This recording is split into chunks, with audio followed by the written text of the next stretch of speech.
famously, several years ago, Alan Bennett offered the use of his drive temporarily to the lady in the van, Miss Mary, perhaps Margaret Shepherd, who was a homeless person who appeared to live in her van. She was being moved along from his home on the street that he lived in, Camden, in North London. And he said, why don't you put the van in my drive temporarily? She said, fine, and stayed for 15 years.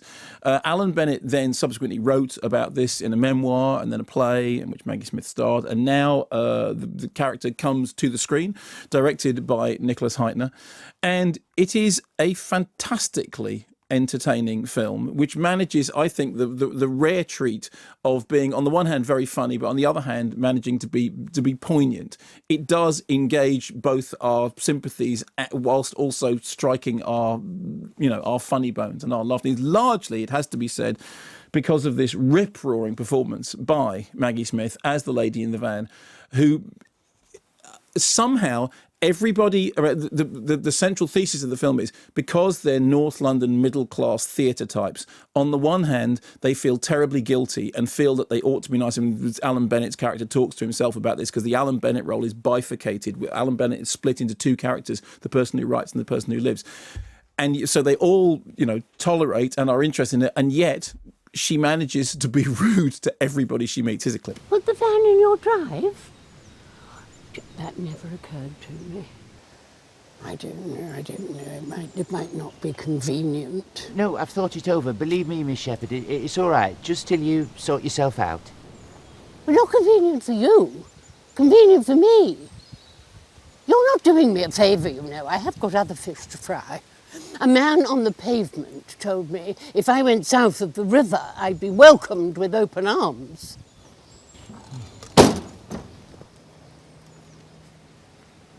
I was about to do her a good turn, but, as ever, it was not without thoughts of strangulation. It's a very good impression. It's very, very good. Alex Jennings playing that as and Bennett is played, as I said, as a split role. That basically there's one of him which is sitting at the typewriter attempting to get on with writing. There's the other one who's theoretically living his life, and they argue with each other. They argue with each other about whether or not they actually ought to be allowing Miss Shepherd to leave her van where it is and to live her life in his front drive, and whether or not this is actually something which they, I mean, Alan Bennett has two people, which they are going to use as material for their writing, or whether it's something that they're doing out of kindness, which is evident that they're not, because he keeps saying this is nothing to do with kindness. This is to do with a strange combination of guilt and just feeling the need to do something. And also it is suggested all the way through that there is a strange stand-in happening for Alan Bennett's mother, from whom he is distanced and who herself has got her, is ailing. And he keeps saying, she's not a substitute for my mother. And he keeps saying it's like the lady does protest too much. It's one of those things that is said time and time again that this is not what it is, in a way which makes you think that perhaps that is what it is. And then at the centre of it, you have Maggie Smith doing this fantastically cantankerous performance,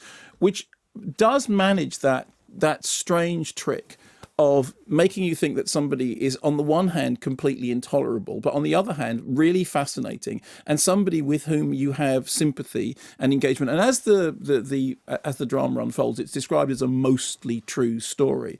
As the drama unfolds, you start to find out, interesting details about the life and how she got to where she is, which may or may not be correct. I mean, there is uncertainty hangs over every single aspect of this, not least being what her actual name is and where she actually comes from.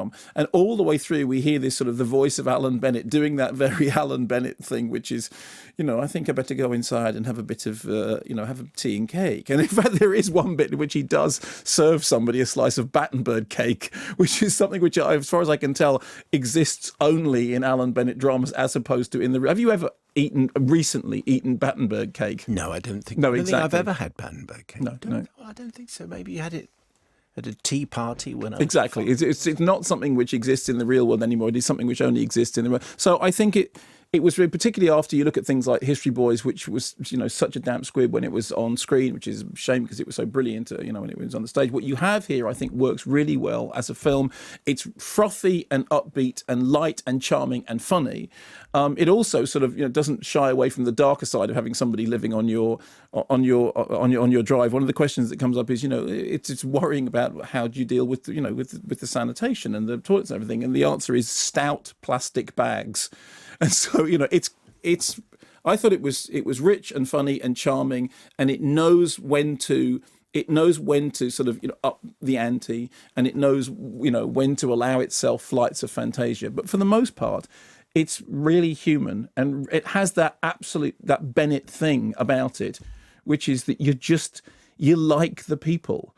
You like the people, and you like the warmth and the insight, and you like the slightly curmudgeonly tone of voice mixed with, as I said, the cantankerousness of the lady in the van.